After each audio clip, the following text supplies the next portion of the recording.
네, 안녕하십니까. 강남 세브란스병원 치과병원 치과보철과의 표세욱 교수입니다. 제가 오늘 준비한 강의는 작은 습관으로 달라지는 치아 건강이라고 하는 주제로 강의를 준비를 해봤는데요. 어떤 게 작은 습관일지 한번 궁금해 하실 분들도 많이 계실 것 같은데 이번 강의 잘 들어주시면 감사하겠습니다. 네, 우리 삶에서 습관의 중요함은 아무리 강조해도 지나치지 않을 것입니다. 이런 습관들은 당장은 눈에 보이지 않지만 하나하나 모여서 나중에 큰 변화가 이루어지기 때문인데요. 치아와 관련된 습관들을 살펴보면 양치질과 관련된 습관, 그리고 어떤 음식을 어떻게 먹는지와 관련된 습관, 그리고 흡연 등과 같은 생활 습관 등이 치아에 관련되어 있다고 알려져 있습니다. 하지만 이에 못지않게 중요하면서 간단한 습관이 있기 때문에 오늘 이 습관에 대해서 강조드리기 위해서 이 강의를 준비하게 되었습니다.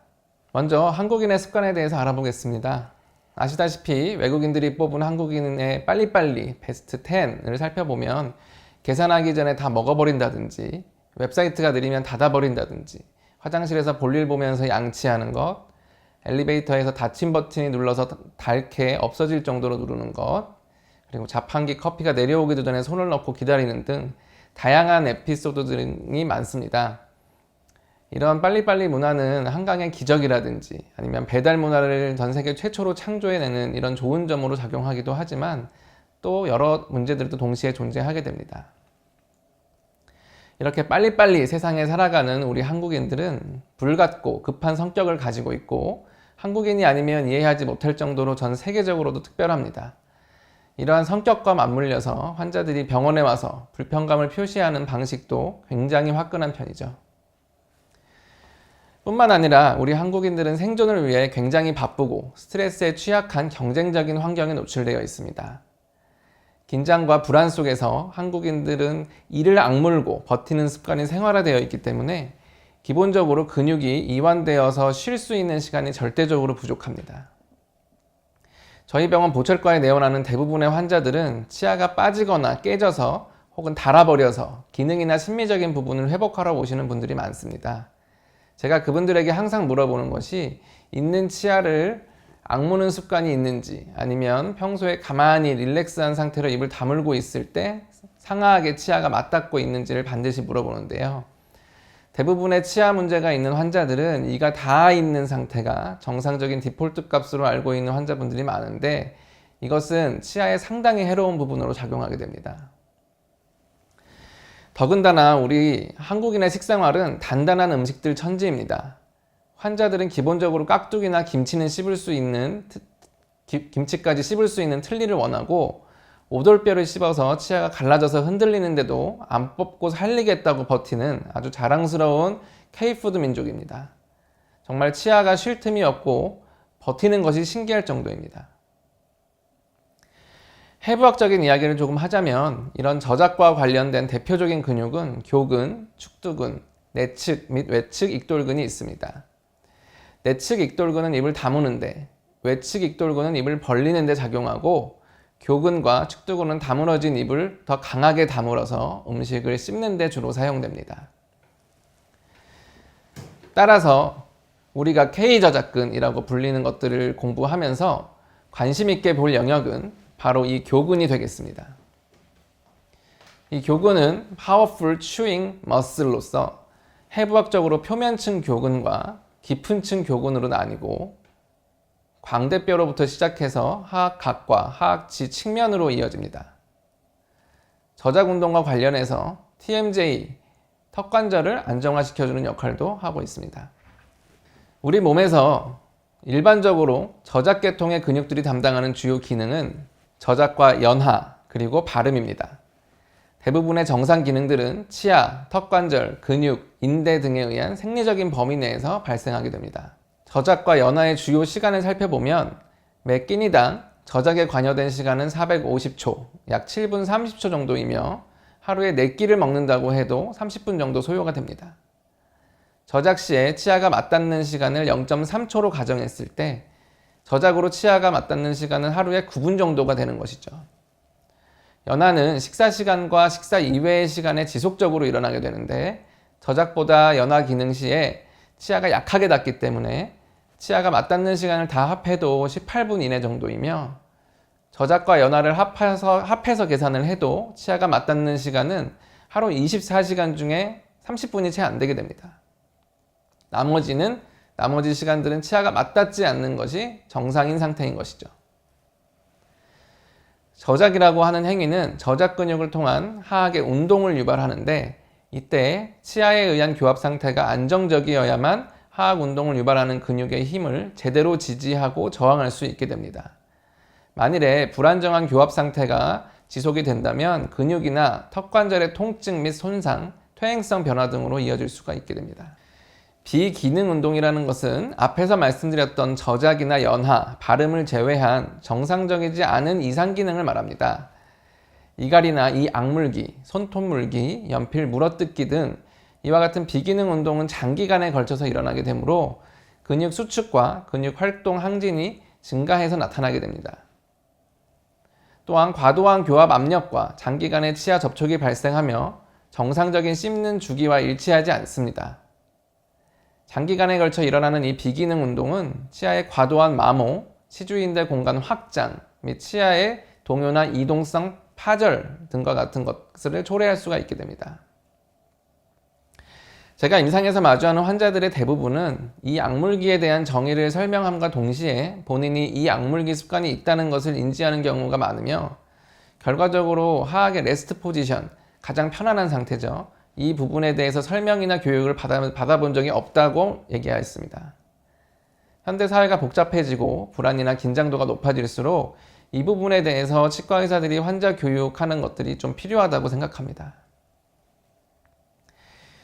이 씹는 근육, 교근의 비대를 확인하기 위해서는 촉진이 가장 손쉬운 방법이고, 치아가 최대로 물려있는 상태에서 촉진하는 것이 기본입니다. 하지만 이 검사는 정량적으로 평가하기가 어려운 주관적인 방법이기 때문에 이 문제를 해결하고자 교합력 측정 장비가 개발되었습니다. 환자가 저작하는 모습 그대로의 살아있는 교합을 센서의 힘을 통해서 바로바로 확인할 수 있는 장점을 가진 초정밀 교합 측정기 T스캔과 교합력의 총합을 계산해주는 프리스케일이 대표적인 기계라고 할 수 있겠습니다. 프리스케일은 일본 후지 필름사에서 개발한 것으로 압력 감응 필름으로 된 바이트 호일과 이를 스캔해서 분석하는 컴퓨터로 구성이 됩니다. 다수의 사람을 대상으로 아니면 각기 다른 시점에서 자료를 비교할 때 수치를 통해서 이용할 수 있는 그런 장점이 있겠습니다. 반면에 T스캔은 1987년 보스턴의 텍스캔사에서 개발된 장비로 전도체인 잉크가 필름에 인쇄되어서 점들로 구성된 센서로부터 각 치아들의 교합 상태를 상대적으로 확인할 수 있는 교합 조종용 장비라고 보시면 되겠습니다. 이 자료는 프리스케일을 통한 교합력 측정 예시로 가장 아래쪽에 총 바이트 포스가 10,000에서 15,000뉴턴 정도로 표시되는 것을 보실 수가 있습니다. 좌우측의 균형도 대략 볼 수 있게 되어 있고, 우리가 무치약 상태에서의 완전 틀리, 총의치인 경우에는 2,000뉴턴도 되지 않는 힘으로 교합력이 작아진 상태의 힘을 확인할 수가 있겠습니다. 교합력은 근육으로부터 발생하기도 하지만 두 개의 안면 골격과도 연관성이 있습니다. 두 개의 안면 골격의 성장과 발육은 국소적이나 전반적인 어떤 환경에 의해서 두루두루 영향을 받겠지만 주로 유전에 의해서 결정된다는 연구가 있었습니다. 아주대 김영호 교수님 팀에서 쌍둥이들과 그 가족을 대상으로 측모 두부 방사선 사진을 통해서 수행된 2018년도 연구에 의하면 부모로부터 물려받은 유전적 연관성이 일란성에서 100%, 이란성에서 50% 정도로 나타났다고 보고되고 있습니다. 이 연구는 2018년 해외 학술지에 게재되면서 국내에서도 기사화된 적이 있고, 실제 가족끼리 서로 닮은 경우가 많은데 이것이 후천적 요인이 아닌 유전적 요인이라는 연구 결과를 보고하면서 가족 간에서 골격은 부모로부터 물려받고 살은 어떤 동일한 식습관과 같은 후천적 요인에 의해서 비슷하게 닮는다라고 분석했습니다. 얼굴 골격의 크기보다는 모양 및 수직적인 길이와 비율이 서로 닮는 경향이 있었고, 교합 평면의 위치도 가족 간에 서로 비슷했으며, 이것은 웃는 모습이나 아름다운 미소도 유전적인 경향이 있을 수 있음을 보고하였습니다. 이처럼 두 개 악안면부 골격은 유전에 의해서 상당수 결정된다고 할 수 있는데, 그렇다고 하더라도 골격에 붙어있는 수많은 근육들이 이 골격에 생리적이고 기계적인 영향을 계속적으로 주기 때문에 이 골격은 이에 반응해서 후천적으로 변화를 보이게 됩니다. 특히 저작근의 수축에 의해서 발생하는 교합력은 치아를 통해서 두 개 앞면 골격 전반적으로 분산이 되고, 압력에 가장 저항하기 좋은 방향으로 골 소주들이 배열하면서 그런 응력 궤적들을 만들게 되는 것이죠. 또한 골격은 근육의 영향을 받아서 상호 보완적인 골 침착과 흡수 과정을 통해서 성장하게 되므로, 힘의 방향과 크기가 변하게 되면 골 소주의 그 방향과 형태가 바뀌게 되고, 또한 골 침착과 흡수 과정도 변하게 되면서 어떤 골격의 외형까지 가져오는, 골격의 외형의 변형까지 가지고 오는 그런 원리가 되겠습니다. 그동안 두 개 앞면 골격과 저작근의 관계를 규명하기 위한 다양한 연구들이 있었고, 저작근을 운동시킨 결과 교합면의 경사도가 줄어든다든지 아니면 하악 평면각이 줄어들고 후앞면 높이와 전앞면 높이 사이의 관계에 큰 변화가 있었다라고 얘기를 하는 연구들이 있었고요. 특히 하악의 평면각 그리고 하악각 이런 것들이 크고 전앞면 높이가 높은 것으로 특징이 지어지는 그런 얼굴을 가진 긴 얼굴을 가진 사람들은 교합력이 좀 적은 편이고, 하악 평면각과 하악각이 작고 전앞면 높이가 낮은 사람들에 있어서는 교합력이 크다는 사실을 알아냈습니다. 그리고 프로핏과 같은 사람들이 연구한 결과에 따르면 정상적인 앞면 높이를 가진 사람들과 앞면 높이가 높은 사람들 간의 교합력 차이를 비교한 연구에서 이러한 사실을 확인을 했는데요. 또한 과계교합을 보이는 사람들은 계교합을 보이는 사람들보다 교합력이 크다고 하였습니다. 또 다른 연구에서는 하악각과 하악평면각의 변화로 인한 교합력의 차이를 설명하고자 했습니다. 하악골을 하악 둘을 받침점으로 하는 지렛대로 가정해서 하악각과 하악평면각이 커질수록 교합점 자체가 멀어지게 되니까 어떤 근육의 기계적인 장점이 떨어지게 돼서 근육이 같은 힘을 발휘해도 교합 시에 나타나는 힘이 적어지게 된다, 이렇게 설명했습니다. 그래서 프로핏 등은 교합력이 적을 경우에 구치부에서 치아의 과도한 맹출을 보이게 되고, 이에 따라 하악이 후방으로 회전 성장하게 되면서 하악 평면각이 증가를 보이게 된다, 이렇게 설명했습니다. 이상과 같이 두 개 앞면 골격의 형태는 어떤 유전적인 소인에 의해서 결정되는 부분이 많지만 환경적 요인이나 교합력에 의해서도 영향을 받게 되고, 특히 하 앞면 골격에 있어서 교합력의 영향을 가장 많이 받는 것으로 추정할 수가 있겠습니다. 교합력과 두 개 앞면 골격에 관한 연구에서 다음과 같은 결론을 내린 연구가 있었습니다.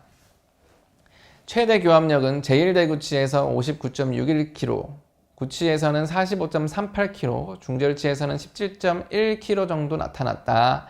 그리고 최대 교합력이 큰 사람들은 하악각과 하악평면각, 교합평면과 하악평면 사이각, 그리고 구개평면과 하악평면 사이각이 작고, 후앞면 높이나 하악지 길이, 하악골체 길이, 그리고 앞면 길이 자체가 길어서 짧은 얼굴증 안모 형태의 경향을 보였고, 반면 최대 교합력이 적은 사람은 긴 얼굴증 안모 형태의 경향을 나타냈다, 이렇게 결론을 내렸습니다. 결론적으로 최대 교합력은 두 개 앞면 형태, 그리고 특히 하앞면부 형태 결정에 있어서 어느 정도 영향을 미치는 것으로 추정한다, 이렇게 결론을 내렸습니다. 다시 한번 정리하면 교합력이라는 것은 저작근의 수축에 의해서 발생하는 장력이 대합치 사이 또는 대합치 사이에 존재하는 물질을 매개로 해서 대합치에 가해지는 힘 자체를 말합니다. 교합력에 영향을 주는 요소는 성별, 그리고 치아의 마모 정도, 보철물의 장착이나 악관절에 있어서의 기능 이상 등이 있으며, 이갈이가 있는 사람들은 없는 사람들에 비해서 교합력이 더 크게 나타나고 치주 마취 시에도 교합력이 증가한다고 합니다. 또 어린이 같은 경우는 나이가 증가함에 따라서 점차 교합력이 증가하면서 20대가 돼서 최대로 나타나고 이후 연령의 증가에 따라서 감소하는 경향이 있다, 이렇게 얘기할 수가 있습니다. 이 교합력은 골격뿐만 아니라 치아의 위치에도 영향을 주는데, 교합력이 치아에 가해질 때에는 수직적인 성분 외에 구치부 치아의 전방 경사의 결과로 수평적인 성분이 나타나게 되고, 이는 치아 자체를 전방으로 이동시키는 원인이 됩니다. 교합력이 치아에 가해지면 교합력의 대부분은 치아의 장축에 따라서 분산이 되고 일부분은 이제 치아를 전방으로 이동시키는 힘으로 작용한다는 것이죠. 하지만 이런 힘은 입술과 뺨의 근육에 의해서 어느 정도 차단이 되고 치아의 전방 경사각도가 커지면 커질수록 치아를 전방으로 이동시키려고 하는 힘이 커지게 됩니다. 이처럼 교합력은 안면 골격에도 영향을 미치지만 치아에도 또 상당한 영향을 미치게 됩니다. 강한 교합력은 치아 주위 조직, 즉 잇몸, 특히 치조골의 흡수를 야기한다는 결과도 있습니다. 하지만 치주질환은 교합력뿐만 아니라 다양하고 복합적인 요인이 작용하며 교합력만으로 원인을 한정시키기에는 무리가 있습니다. 따라서 교합과 치주질환의 관계에 있어서 원인과 결과의 관계라고 단정짓기보다는 어떤 결과를 초래할 수 있는 하나의 위험 요소로 보는 것이 바람직하겠습니다. 제 개인적인 견해로는 강한 교합력에 의해서 치조골이 흡수가 되고 이에 따라서 치주낭, 즉 잇몸으로 덮여 있는 부분이 이제 깊어지게 되면 그 공간에 치태나 치석이 계속 침착이 되면서 미생물의 서식이 치주질환을 야기한다라고 생각을 합니다. 정상적인 치주 조직을 가지는 성인 대상으로 교합 접촉과 치아 동요도의 관계를 살펴본 한 연구에서는 저작 패턴이 정상 범주를 벗어날수록 특정 치아, 예를 들면 상악 제1소구치나 제2대구치의 동요도가 증가한다는 결과를 발표했습니다. 저자는 그 이유를 다음과 같이 설명했는데 설측교두를 가진 치아 중에서 가장 전방부에 위치한 치아가 제1소구치고 그러다 보니까 최전방에서 교합력을 담당하면서 하악골이 전방으로 운동할 때 응력을 받기 때문에 정상 범주를 벗어나는 하악운동 형태를 가진 사람에서 그 동요도가 증가할 수 있다. 그리고 제2대구치는 다른 구치들에 비해서 상대적으로 맹출 자체가 늦고 변이가 좀 잦은 편이고 설측교두만 대합이 되는 그런 특징이 좀 있어서 교합의 안정성 자체가 낮을 뿐만 아니라 어떤 비기능적인 교합 접촉 그런 것들에 의한 비율이 높기 때문에 동요도가 증가할 가능성이 높다라고 해석한다라고 얘기를 했습니다. 정상 치열을 가졌다고 해도 치주질환을 가진 사람에서는 교합성 외상이 있는 경우에 치주질환을 악화할 수가 있겠습니다. 치주질환이 있는 환자에서 어떤 종류의 교합 접촉이 치주낭 깊이와 직접적인 연관을 가지고 있는지 조사한 하렐 등의 연구에 따르면 중심교합과 최대 감압 사이 치아가 완전히 물린 상태의 그 미끄러지는 정도가 치주낭을 심화시키는 가장 큰 요인이라고 했습니다. 특히 측방으로 미끄러질 때 더 깊은 치주낭을 보인다라고 했고요. 그래서 이런 편심위의 운동 시에 조기 접촉과 치주낭의 상관관계를 보면 이제 하악의 전방 운동, 앞으로 나갈 때의 그 영향이 가장 크고 특히 전방 운동 시에 구치부에 접촉이 생기면 치주낭을 심화시키는 그런 상황이 된다고 합니다. 그리고 비록 전방 운동보다 영향이 작기는 해도 그 작업 측 반대편인 균형 측의 조기 접촉으로 인해서 치주낭 깊이가 증가하는 그런 사례들도 발견이 되었다고 하고요.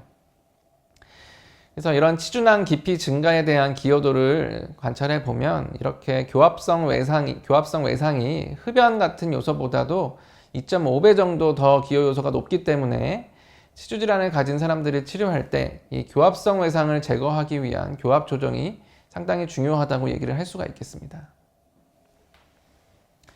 정상적인 저작 행위와 그 나이가 들어가는 증령에 따라서도 이 치아 접촉이 변화가 되는데 이때 나타나는 이 치아 접촉의 변화가 교합 간섭을 일으켜서 교합성 외상의 원인이 될 수가 있습니다. 이 노화로 인해서 교모가 진행이 되면서 정상 치열의 교합은 점진적으로 군기능 교합이 될 가능성이 높고 그 영향은 상악 제2대구치에서 가장 크게 영향을 미치게 됩니다. 왜냐하면 턱관절이 하악 과두를 받침점으로 한 지렛대에서 가장 가까운 작용점이 제2대구치이기 때문에 하악의 운동 범위가 제일 짧아서 치아 중심부를 위주로 교모가 되기 때문에 협측교두가 상대적으로 높아지고 교합성 외상을 받게 되는 것이죠. 이 환자분의 경우 39세 남자 환자로 오른쪽 아래 46번 치아에 극심한 통증으로 본원 응급실과 보존과를 거쳐서 본과에 내원한 환자입니다. 이 46번의 신경치료를 진행하고 극심한 통증은 사라졌지만 계속 아침 저녁으로 통증이 남아 있는 것이 불편하다는 주소로 저희 보철과에 의뢰가 되었는데요. 임상검사상 대구치에 과도한 마모가 관찰되었고 이 46번 뒤에 있는 47번 치아의 교합 상태가 안정적이지 않았고 이 안쪽 하악의 안쪽 혀 있는 공간에 보면 치조골에 하악골 융기 토러스라고 하는 것이 존재하는 등 이 교합력이 강할 것이라고 의심되는 흔적들이 굉장히 많이 보였습니다. 그리고 볼에도 치아를 물고 있던 그런 흔적들이 보였고요. 방사선 사진에서 46번과 47번에 대한 추적 관찰 자료가 있었고 교합면 마모 상태와 지속적으로 치주인대 공간이 넓어지고 있었음도 확인할 수가 있었습니다. 파노라마 사진에서는 양쪽에 그 사각턱처럼 하악각이 이렇게 튀어나와 있어서 이른바 그런 사각턱의 형태를 전형적인 사각턱의 형태를 보이고 있었고 전반적으로 치조골 상부에 치밀골이 분포가 되어 있다라고 하는 느낌도 받을 수가 있었습니다. 이 보존과에서 그 아까 46번 치아의 크랙이 발견되었기 때문에 이 신경치료, 근관치료를 마무리하기 전에 임시치아를 좀 장착해 주었으면 좋겠다라고 저희 과에 얘기를 해 주었는데 저희 과에서는 47번, 그 46번 뒤에 있는 치아의 교합이 불안정한 상태에서 46번의 치아 삭제까지 들어간다면 어떤 문제로 연결될지가 예측이 불가능한 상황이어서 이런 환자분의 이 보톡스 인젝션에 대한 어떤 히스토리도 저희 고려를 했을 때 보톡스 인젝션을 한 번 더 하는 것이 이 교합력을 줄이는데 조금 더 상당히 효과적일 수 있겠다라는 것으로 설명을 했습니다. 치열궁을 이루고 있는 개개 치아는 교합 접촉을 하지 않을 때 인접면이 실제로 접촉하지 않고 한 3에서 21 마이크로미터 정도 공간을 가지고 있다고 보고가 되고 있습니다. 그리고 교합력이 이제 치열에 가해지면서 치아가 일제히 구개측이나 설축으로 변이가 되고 이런 치아 간의 접촉들이 점점 긴밀해지면서 일체화가 되기 때문에 이제 그렇게 교합을 하면서 치열궁에 가해지는 힘이 분산이 되고 교합력을 지탱할 수 있는 구조로 되어 있는 것이죠. 하지만 그 중에 하나라도 협축으로 변이가 되어 있거나 약간의 부정교합이 있으면 치아 간의 긴밀한 접촉이 없어져서 치열궁의 그 일체화가 불가능해져서 이 변이된 치아에 가장 큰 힘이 가해지거나 집중이 돼서 그 치아에 문제가 되는 경우가 생기죠. 그래서 이 치열궁의 구조가 이제 붕괴되고 강한 교합력을 그 치아에 받게 되면 그 치아의 교합성 외상으로 이어질 수가 있게 됩니다. 정상 치열의 교합 양식과 교합성 외상 간의 관계를 비교해 보기 위해서는 이 견치 유도 교합과 군기능 유도 교합에서의 측방 활주 운동 양상을 분석해 봐야 됩니다. 일반적으로 마모가 일어나지 않은 젊은 나이에 보이는 견치 유도 교합은 작업 측에서 견치만이 교합하고 구치는 이게 되고 기능교도 내 사면이 설측으로 힘을 받는 일체화에 적합한 양식, 교합 양식이라고 할 수가 있겠습니다. 그러나 치아 마모가 발생하면서 나타나는 군기능 교합은 견치뿐만 아니라 소구치나 대구치까지 다 협측 방향으로 측방력이 가해지기 때문에 개개치아의 부담이 너무 가해지지 않도록 적정한 힘을 분배할 수 있게 교합을 조정해야 되는 것이 필요한 교합 양식입니다. 그리고 군기능 교합에서는 개별 치아가 받는 교합력이 교합성 외상으로 이어질 수가 있기 때문에 그런 증상이 보이면 적극적인 치료로 개입을 해야 됩니다. 이 치아가 가해지는 수평력을 감소시키기 위해서 최대 감압 시 동시에 접촉할 수 있는 면적을 최대로 확보해서 교합력을 분산시키고 사면 경사를 줄여서 수평력을 줄이고 대합되는 면에 거친 부분을 좀 이렇게 마모된 부분을 부드럽게 해서 마찰력을 감소시키는 것이 그 방법이 될 수 있을 것입니다. 이처럼 교합력에 의한 치아 마모는 강한 저작 근육이 하악의 수평적인 운동 요소, 즉 전방 운동이나 측방 운동과 같은 수평적인 요소와 결합이 될 때 발생을 하게 됩니다. 물론 기계적인 원인 이외에도 산성 물질 등의 화학적 원인에 의한 치아 부식이나 어떤 잘못된 칫솔질 방법이나 어떤 습관적인 이물질 씹기 이런 것들도 치아의 마모를 때때로 발생시키는 원인이 되기도 합니다. 과학적으로 밝혀진 사실은 아니지만 제 임상적 경험을 토대로 추측해 본 전반적인 치아 마모의 순서입니다. 자연 치아의 마모는 수직적 교합력에 의한 대구치의 교합면 마모가 시작이 돼서 측방 운동에 의한 견치와 소구치, 교합들이 마모가 되고, 그리고 이제 점점 군 기능 교합으로 변화가 되면서 다시 측방력에 의한 대구치 마모로 반복 진행이 됩니다. 그리고 이때 구치부의 보철 치료 등이 교합의 부조화를 발생시키는 경우에는 그 인접치아의 교합력이 집중이 되면서 구치부에는 심각한 마모나 치조골 소실 등이 지속적으로 나타납니다. 마모에 의해 구치부 교두 각도가 감소를 하면 하악은 점점 전돌이 되게 되고요. 전치부에도 이제 그런 외상성 교합 등이 가해지면서 전치부에 마모가 발생하거나 벌어지는 플레어링 같은 치주적인 문제가 발생하는 것도 임상적으로 흔하게 관찰되는 바입니다. 그래서 이런 적절한 전방 유도가 사라지고 이 상태가 지속되면 턱관절까지도 안 좋아지는 것이 될 수 있는 것이죠. 우리가 임상에서 흔히 접하는 마모의 양상은 치아와 치아 또는 치아와 보철물이 맞닿는 교합면에서 주로 관찰이 됩니다. 특히 교합면끼리 닿는 시간이 길고 빈도가 많을수록 교합면 마모는 빠르게 진행이 되는데, 이 환자의 임상사진에서 보시면 주로 좌측에 있는 견치와 소구치에서 집중적으로 마모가 나타나고 있습니다. 환자에게는 불편감을 느낄 정도의 마모 증상이 아니었지만 이 마모는 여러 가지 임상적 신호를 보내고 있습니다. 물론 다양한 원인이 있었겠지만 결국 이 환자는 동일한 방향의 그 좌측 중절치가 파절이 되었고 발치 및 임플란트 치료가 필요한 상황이 되었습니다. 이 파절선의 위치를 고려해 봤을 때 마모에 의한 전치부 교합력 집중이 충분히 의심이 가능한 상황이었고요. 결국 이 환자는 중절치를 발치함과 동시에 발치 즉시 임플란트를 식립해서 중절치의 보철 치료를 진행하게 되었습니다. 다음 보이시는 5분할 임상 사진으로부터 상악 전치 및 소구치부 그리고 하악의 다수치아의 교합면 마모 양상이 관찰되는 것을 확인할 수 있습니다. 그리고 마모로 감소한 악강 공간도 확인할 수가 있고요. 과도한 측방력이 주요한 인자인 경우에 수평적 마모 양상이 관찰되는 경우가 많습니다. 이 경우에는 일반적으로 이 수직고경이라고 불리는 전체적인 교합 높이가 감소했는지를 평가하고, 이 수직고경의 증가가 필요한 경우에 어금니에서부터 높이를 차근차근 높이는 작업을 시작해서 작은 어금니, 손꽃니, 앞니 순으로 교합을 이제 새롭게 설정해주는 전악 수복이 필요한 경우가 대부분입니다. 강한 교합력을 유발하는 근육의 힘을 버텨내기 위해서는 개개치아의 건강한 상태도 중요하지만 전체적인 구강 내의 조화로운 상태가 중요하겠습니다. 일단 치열이 온전해야 되는데, 온전한 치열은 상실된 치아를 수복하는 것뿐만 아니라 구강계의 근육의 균형 상태까지도 의미하는 것으로서 혀가 크다든지 아니면 근육이 퇴축됐다든지 구강에 악습관이 있다든지 이런 근육의 균형 상태를 무너뜨려서 교합의 안정을 위협하는 경우가 있습니다. 교합 관계가 안정적이려면 방금 말씀드렸듯이 상호 보호 교합, 그러니까 견치 유도 교합이라고 아까 말씀드렸던 이 전치가 약하게 교합되고 구치가 주로 교합이 되면서 측방 운동이나 전방 운동을 할 때 이 견치나 이제 소구치 이런 것들이 유도를 해주는 이런 교합 양식들이 중요하다고 얘기를 할 수 있겠고요. 마지막으로는 이제 치조골 지지가 중요한데, 이 치조골이 상실된 상태에서 정상적인 힘에 의해서도 2차적인 교합 외상이 발생해서 불안정성을 초래할 수가 있기 때문에 이런 요소들이 이 교합 안정성을 이루고 있는데 상당한 중요한 요인들이 되겠다라고 말씀을 드릴 수가 있겠습니다.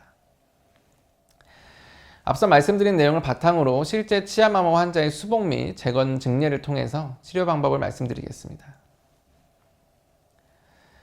84세 남자 환자분이시고 치아마모로 인해 교합면이 닳아 있어서 음식이 잘 안 씹힌다, 나이가 있어서 최소한의 치료를 받고 싶다고 찾아오셨습니다. 왼쪽 앞니가 선천적으로 결손된 상태가 유지가 되면서 교합이 불균형이 지속이 됐고, 이로 인해 특정 부위의 치아마모가 심하게 나타난 상황이었습니다. 마모 환자분들의 특징은 강한 교합력이 항상 전제가 되는 상황이기 때문에 앞니와 비교해서 어금니 부위의 치료를 받으신 경우가 상당히 많습니다. 이 환자분은 이미 임플란트 치료도 2개 정도 진행하신 상황이었고요. 최소한의 치료를 통해서 마모된 부분을 회복하고자 했기 때문에 어금니 부위만 치아를 삭제해서 크라운 치료를 진행했고, 나머지 작은 어금니나 견치 부위들은 또 그리고 앞니들은 내진 접착이라고 하는 수복 치료를 통해서 정상적인 모양만 회복을 해주었습니다. 이 내진 접착의 경우에는 강한 힘을 받으면 접착이 탈락할 수 있는 문제가 있기 때문에 교합을 균일하게 잘 형성해 주는 것이 중요하겠습니다. 파노라마 사진을 통한 전후 사진을 비교할 수가 있고요. 왼쪽 위에 임플란트를 포함해서 4개의 보철물, 그리고 양쪽 아래에 어금니 4개에 대해서 크라운 치료를 진행하고 나머지는 레진 접착을 통해서 마모 이전의 정상 형태로 회복을 했다.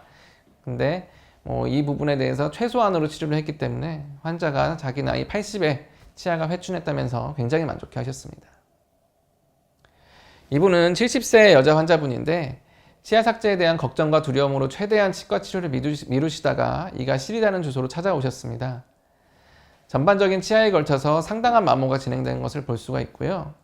약간 이제 주걱턱까지 아래턱이 앞으로 나온 3급성 골격성 부정교합 경향이 강했기 때문에 측박력보다는 어떤 수직적인 교합력에 집중되다 보니까 주로 앞니보다는 어금니 부위 쪽에서 마모가 진행된 양상을 보이고 있습니다. 파노라마 사진에서도 치아 모형이 상당히 짧아진 그런 형태를 관찰할 수가 있고요. 먼저 치아가 마모되면서 교합이 낮아지고 위치가 달라졌기 때문에 그 앞니에다가 이제 공간을 어느 정도 띄울 수 있는 지그를 물린 상태로 교합 높이 위치를 확인을 했고요. 일단 요즘은 또 치의학에 디지털 기술이 접목되고 있는 시대이기 때문에 구강 스캔을 통해서 구내의 스캔 정보를 획득을 했고 마모가 진행된 교합면의 형태도 덴탈 CAD 프로그램을 통해서 수복물의 바닥으로 설정을 해서 디지털로 왁스업을 진행을 했습니다. 이 디지털 왁스업이 완성된 모습이 되겠고요. 전체 수복을 위해서 진단용으로 제작하는 것이라 일단 모두 연결된 디자인을 가지고 이제 밀링이 가능할 정도로 최소한의 두께로 제작한 수복물의 형태를 관찰하실 수가 있겠습니다. 전치부와 구치부의 3분할로 이제 임시치아용 레진 블럭을 원하는 모양으로 이렇게 만들어서 디지털 밀링 기술을 통해서 제작을 했고 완성된 수복물을 구강 내에 시적했을 때 생각보다 적합도가 좋았습니다. 그래서 구치부에 먼저 접착을 해서 구치부의 교합 높이를 결정하고 교합을 조정한 다음에 그 다음에 전치부를 접착하는 순서로 진행을 했고요. 전반적으로 접착은 강하게 유지가 됐고 어떤 교합 고경, 수직 고경에 대한 평가를 위해서 주기적으로 교합 조정을 하면서 환자분이 이제 편한 단계가 될 때까지 교합 조정을 진행을 했습니다. 이 같은 방법을 통해서 이 디지털 레진 막업을 시행을 해서 마모 이전의 모습을 회복을 하고 이를 통해서 평가하는 방법을 소개를 해드렸고요. 물론 추후에는 최종 수복을 통해서 치료를 다시 마무리해야겠습니다. 이처럼 구강 스캐너를 이용을 하면 구강 내의 3차원 정보의 기록이 가능합니다. 파일 하나만 있으면 원하는 시간과 장소에서 원하는 각도로 얼마든지 환자의 정보를 분석할 수도 있고요. 이처럼 색깔 정보를 없애면 형태학적인 정보에 집중을 할 수 있는 장점도 있는데 이렇게 하면 또 마모의 형태가 더욱 두드러지게 나타나게 됩니다. 본 환자는 51세 남자 환자로서 아래 앞니가 닳아서 치료를 받고 싶다고 내원을 했고요. 앞에서 설명한 환자와 다르게 아래턱이 뒤로 들어가는 2급성 골격성 부정교합이 있는 환자였습니다. 보시다시피 구치부보다는 이제 전치부 쪽, 특히 앞니 부분의 아래쪽 앞니 부분이 좀 많이 닳아서 그 부분을 해결하고 싶다고 오신 환자분이 되겠습니다. 구강 내 정보뿐만 아니라 구강 외 정보도 3차원적으로 기록하기 위한 안면 스캐너가 있는데 본 사진은 2020년도 말 정도에 출시가 된 장비로서 기존의 동적인 스캔 방식을 탈피하고 각도와 자세, 흔들림으로부터 좀 자유롭고 움직임을 제어하기 힘든 환자에게도 손쉽게 적용할 수 있는 그런 안면 스캐너를 이제 촬영한 사진이 되겠습니다. 이런 앞니와 같이 눈에 보이는 심미적인 부분은 환자와의 소통이 중요하기 때문에 치아의 모양이나 노출도 등을 가상으로 평가할 수 있는 디지털 스마일 디자인 프로그램을 이용할 수가 있습니다. 디지털 스마일 디자인은 이런 사진을 이용한 2D 방법과 스캔을 이용한 3D 방법으로 크게 나눠집니다. 자세한 내용은 시간 관계상 다음 기회가 있다면 말씀드리도록 하겠습니다. 디지털 기술을 이용해서 치아 스캔 정보와 안면 스캔 정보 이 두 가지를 중첩을 하게 되면 우리가 치료에 참고할 수 있는 레퍼런스 플레인 이런 것들을 설정하고 교합 평면을 입체적으로 확인하는 데 도움이 됩니다. 물론 필요한 경우에 CT 정보까지 함께 중첩을 할 수도 있고요. 일단 디지털 왁스업을 통해서 임시 보철물을 제작을 했습니다. 디지털 기술은 데이터 복제 측면에 굉장한 강력한 장점이 있기 때문에 임시 보철물을 이제 최종 보철물로 전환하는 것에 있어서 굉장한 유리한 부분이 있습니다. 그래서 구강 스캐너의 사전 프랩 기능을 활용하면 임시 치아 모형을 통해서 안정적으로 이 바이트를 유지한 상태로 지대치 모형만 크로스 마운팅을 해서 최종 보철물로 넘어갈 수 있는 그런 장점이 있게 되는 것이죠. 디지털을 이용한 임시 보철물을 구강 내에 시적하면 생각보다 문제없이 깔끔하게 시적이 됩니다. 이 환자의 경우는 이제 상악 제2대구치 같은 경우는 마모가 심하지 않아서 수복을 진행하지 않았는데 그만큼 이제 교합 높이를 최소로 증가해서 수복을 했다고 할 수가 있겠고요. 임시 치아를 바탕으로 그대로 복제를 해서 최종 보철물을 장착한 모습입니다. 기능과 심미적인 부분 모두가 만족스럽게 치료가 된 것을 확인할 수가 있었습니다. 환자는 마모 이전으로 회복한 치아 형태에 비교적 만족했고 회복된 교합 높이 자체도 불편감이 없이 생활하고 있습니다. 환자분 얼굴 형태에서 볼 수 있다시피 양쪽 교근이 굉장히 발달하신 상태고 지속적인 교합력 관리를 위해서 보톡스 주사와 교합 조정을 시행할 예정입니다. 마지막으로 72세 여자 환자분이 이제 어금니 부위가 빠지고 이렇게 깊게 물리는 심한 과계교합과 함께 전치부 마모가 확인이 되어서 이것을 치료하기 위해서 저희 병원에 찾아오셨습니다. 오른쪽 위에 송곳니랑 어금니 부위에 통증이 있다는 주소로 저희 병원에 보정과에 의뢰되셨다가 심한 마모가 확인되고 구치부의 결손이 확인이 돼서 보철과로 다시 의뢰가 되는 환자분이셨습니다. 다음 진단 모형에서처럼 그 수복 공간 자체가 상당히 부족하였기 때문에 최소 수직 구경 거상을 통해서 전악 수복을 해야 된다라고 생각을 해서 그렇게 최소한의 수직 구경을 확보하는 데 중점을 뒀습니다. 이 환자분은 구강 건조증도 심하신 상태였습니다.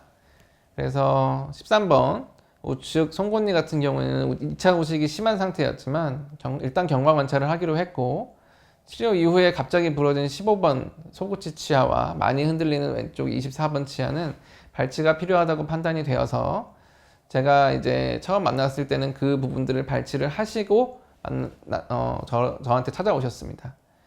근데 이렇게 이제 심한 과계교합의 양상을 가지고 있는 환자분인데다가 좌우측이 엇갈리게 결손된 구치부로 인해서 이 어금니 쪽에 후방 지지가 부족했고 이에 반해서 사진에 보시면은 이 사각턱처럼 양쪽 저작근이 굉장히 발달한 소견을 보이고 있었습니다. 그래서 이 때문에 전치부의 마모가 상당히 진행된 것 같고 이 구강건조증을 잘 관리하면서 치료를 해야 되는 좀 어려운 상황이었습니다. 그래서 최종 보철무로 이렇게 치료를 했을 때 최소한으로 수직 구경을 올려서 전체적으로 전악 수복을 한 케이스에 대해서 환자분은 상당히 만족해 하셨고 더욱 밝은 미소를 되찾을 수 있었다 이렇게 말씀을 하셨습니다. 최종 보철물 장착 후의 방사선 사진이 되겠고요. 임시 보철물의 제작이 최종 보철물로 이어져서 조화로운 교합 평면과 안정적인 턱관절의 움직임까지 확인할 수가 있었습니다. 저는 심한 마모 환자분들에 있어서 보톨리늄 인젝션, 보톡스를 거의 다 추천드리는 편입니다. 그리고 턱관절과 근육, 이 치아 모두 상관관계가 있기 때문에 이 어느 한 개라도 근육의 턱관절의 치아의 균형이 깨지게 되면 이 한쪽으로 힘이 집중이 되면서 모든 것이 무너지게 되는 것이죠.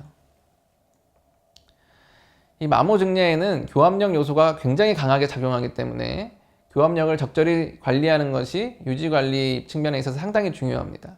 그래서 일단 교합력이 적절하게 모든 치아에 분배되도록 교합 조정을 통해서 교합점을 분산시켜야 하는데 요즘은 이제 디지털로 이 교합점을 체크할 수 있는 그런 장비들도 나오고 있어서 이런 것들을 임상에서 활용하면 많은 도움이 됩니다. 그리고 마지막으로 제가 드리고 싶은 말씀은 저희 강의 제목과도 관련이 있는 부분이죠. 작은 습관으로 달라질 수 있는 이제 저희 치아 건강. 아까 앞에서 말씀드렸듯이 이를 악무는 습관, 아니면 이 가리 습관, 그다음에 연필이나 어떤 손톱 같은 것들을 깨무는 습관, 이런 것들을 좀 피하셔야 이 비기능 운동들이 이 치아에 굉장한 안 좋은 영향을 미치고 교합력도 굉장히 강하게 만드는 작용을 하기 때문에 이러한 작은 습관들이 모여서 치아의 건강이 달라질 수 있다. 이런 부분을 꼭 강조드리고 싶습니다. 마지막으로 정리를 좀 해보겠습니다. 한국인의 식습관 그리고 생활습관과 관련해서 저작근의 비대를 통한 강한 교합력이 유발될 수 있다는 점을 반드시 명심하셔야겠고요. 두 개의 안면 골격은 유전적인 성향이 크지만 주위 근육의 영향도 상당히 중요함을 알 수가 있었습니다. 그리고 저작 패턴이 정상 범주를 벗어난 경우에 특정 치아의 동요도가 발생할 수가 있고, 이것이 교합성 외상으로 작용하는 경우에는 치주 질환의 결정적인 원인 요소로 작용할 수 있다는 점도 명심해야 할 것입니다. 그리고 교합면 마모가 발생한 경우 교합 양식의 변화로 인해서 측방 및 전방 운동 양상이 달라질 수 있고, 이에 따라서 치아에 과도한 스트레스가 가해지기 때문에 주기적인 관찰을 통해서 적절한 시점에 치료를 할 필요가 있겠습니다. 마모의 양상은 다양하지만 대부분의 원인은 강한 교합력과 비기능적 습관이고, 이 마모의 진행 순서를 기억을 하면 환자에게 발생할 문제들을 사전에 예방할 수가 있겠습니다. 이러한 마모는 수복과 보철 치료를 통해서 해결이 가능한데, 객관적인 측정과 치료에 디지털 기술의 도움을 받을 수도 있습니다. 마지막으로 교합력을 줄이면서 치아 접촉을 골고루 유지하고 불량한 구강 악습관, 치아를 물고 있는 습관을 개선하는 것이 가장 중요하다고 말씀을 드리고 싶습니다. 네, 오늘 강의에서는 작은 습관으로 달라질 수 있는 치아 건강이라는 주제로 이를 악무는 습관, 아니면 이를 물고 있는, 입을 다물고 있을 때, 편하게 물고 있을 때 윗니와 아랫니가 닿아 있으면 안 된다라고 하는 그런 부분에 대해서, 습관적인 부분에 있어서 조금만 변화가 되어도 치아가 건강하게 유지가 될 수 있다, 교합력을 효율적으로 관리할 수 있다라는 부분에 대해서 좀 말씀을 드리고 싶었고요. 이번 강의가 여러분들의 치아 건강에 조금이나마 도움이 될 수 있었으면 좋겠다는 생각을 하면서 이 강의를 마치겠습니다. 감사합니다.